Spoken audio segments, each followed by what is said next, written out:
किसी भी देश का चुनाव उस देश की आंतरिक स्थिति राजनीति को तो प्रभावित करता ही है, आसपास के देशों के विदेश नीति को भी प्रभावित करता है। बांग्लादेश में चुनाव में व्यवस्थाओं पर उठ रहे सवालों पर भी बात करेंगे, लेकिन उससे पहले बता दें कि चुनाव बैलेट पेपर के जरिए होगा।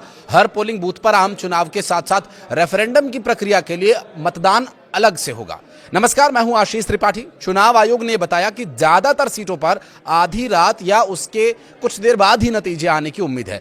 शुक्रवार सुबह तक सभी 299 सीटों के नतीजे आ जाएंगे। बांग्लादेश में हिंसा और तनाव की स्थिति को देखते हुए 10 लाख सुरक्षा कर्मचारियों की तैनाती की गई है। 12 करोड़ 50 लाख की आबादी वाले इस देश के चुनाव का इंतजार पिछले 18 महीनों से हो रहा था।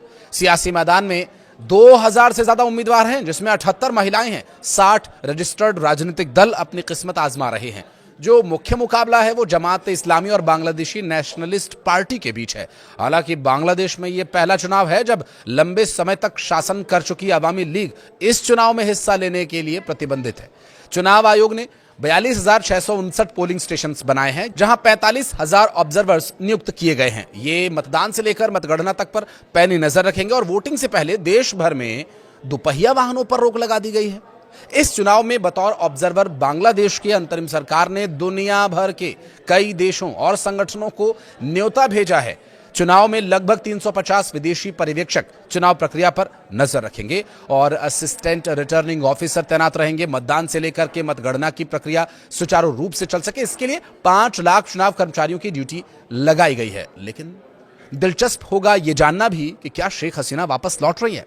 इस पर काफी चर्चा हो रही है, लेकिन उससे पहले खबर यह है कि बांग्लादेश में पूर्व प्रधानमंत्री शेख हसीना की पारंपरिक सीट गोपालगंज 3 पर मुकाबला काफी दिलचस्प हो गया है। यहां बीएनपी के उम्मीदवार एसएम जिलानी को 2 हिंदू उम्मीदवारों से कड़ी टक्कर मिल रही है।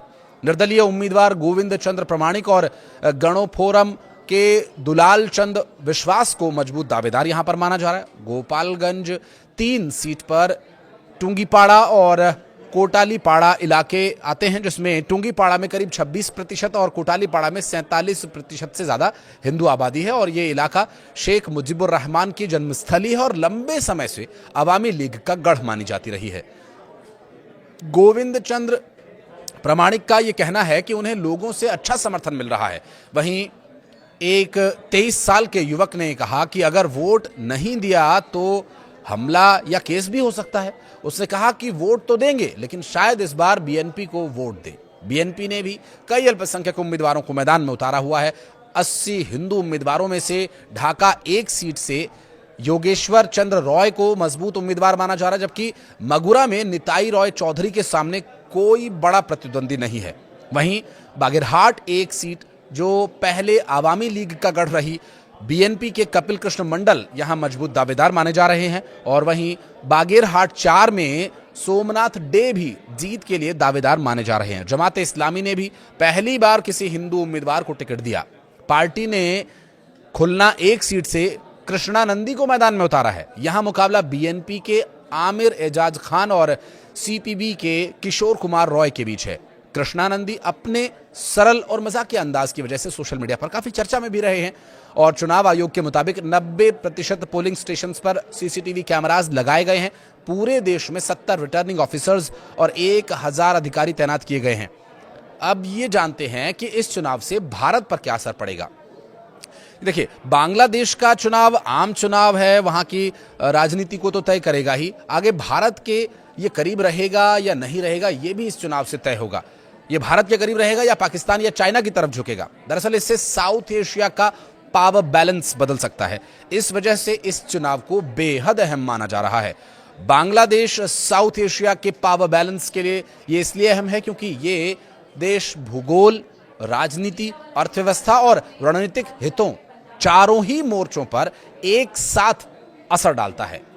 बांग्लादेश भारत के पूर्वोत्तर राज्यों को लगभग चारों तरफ से घेरता है। भारत का नॉर्थ ईस्ट सिलीगुड़ी कॉरिडोर के जरिए भारत से कनेक्ट होता है। ऐसे में बांग्लादेश की भूमिका भारत के लिए कनेक्टिविटी, सुरक्षा, सप्लाई लाइंस के लिहाज से बेहद संवेदनशील हो जाती है। दूसरी बड़ी वजह है भारत चीन की रणनीतिक खींचतान। चाइना पिछले कुछ सालों में बांग्लादेश में बंदरगाह, सड़क, बिजली और इंफ्रास्ट्रक्चर में भारी निवेश कर चुका है।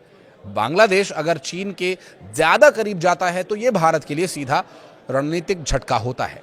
खासकर बंगाल की खाड़ी और इंडियन ओशन रीजन में बांग्लादेश की समुद्री सीमा इस इलाके को रणनीतिक रूप से बहुत महत्वपूर्ण मानी जाती है और यह इलाका ग्लोबल शिपिंग, एनर्जी रूट्स और नौसैनिक गतिविधियों के लिए बेहद संवेदनशील है। चौथा फैक्टर है इस्लामिक रणनीति और कट्टरपंथी। बांग्लादेश मुस्लिम बाहुल्य देश है, लेकिन अब तक इसकी राजनीतिक तुलना के रूप से संतुलन नजर कम आता है। अगर वहां की राजनीतिक अस्थिरता बढ़ती है या कट्टरपंथ को जगह मिलती है तो इसका असर सिर्फ बांग्लादेश तक सीमित नहीं रहेगा, बल्कि भारत, म्यांमार और पूरे साउथ एशिया की सुरक्षा पर इसका असर पड़ेगा। हसन महमूद ने बांग्लादेश में होने जा रहे निष्पक्ष चुनावों को निष्पक्ष नहीं बताया। उनका कहना है कि यहां निष्पक्षता ही असल सवालों के घेरे में है। कहा यह जा रहा है कि कोई लोकतांत्रिक चुनाव नहीं बल्कि एक सुनियोजित चुनाव। महमूद का कहना है कि चुनाव प्रक्रिया को इस तरह से तैयार किया गया जिससे एक विशेष विचारधारा को सत्ता में बनाए रखा जा सके। जहां 45,000 ऑब्जर्वर्स नियुक्त किए गए हैं, ये मतदान से लेकर मतगणना तक पर पैनी नजर रखेंगे और वोटिंग से पहले देश भर में दोपहिया वाहनों पर रोक लगा दी गई है। इस चुनाव में बतौर ऑब्जर्वर बांग्लादेश की अंतरिम सरकार ने दुनिया भर के कई देशों और संगठनों को न्योता भेजा है। चुनाव में लगभग 350 विदेशी पर्यवेक्षक चुनाव प्रक्रिया पर नजर रखेंगे और असिस्टेंट रिटर्निंग ऑफिसर तैनात रहेंगे। मतदान से लेकर के मतगणना की प्रक्रिया सुचारू रूप से चल सके, इसके लिए 5 लाख चुनाव कर्मचारियों की ड्यूटी लगाई गई है। लेकिन दिलचस्प होगा यह जानना भी कि क्या शेख हसीना वापस लौट रही है।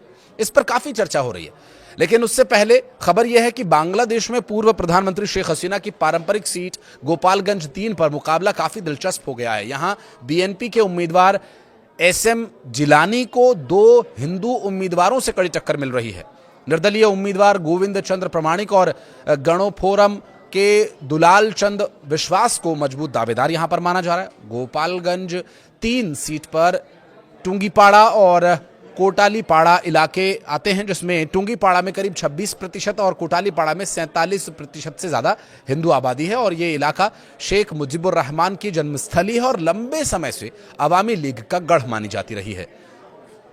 गोविंद चंद्र प्रमाणिक का यह कहना है कि उन्हें लोगों से अच्छा समर्थन मिल रहा है।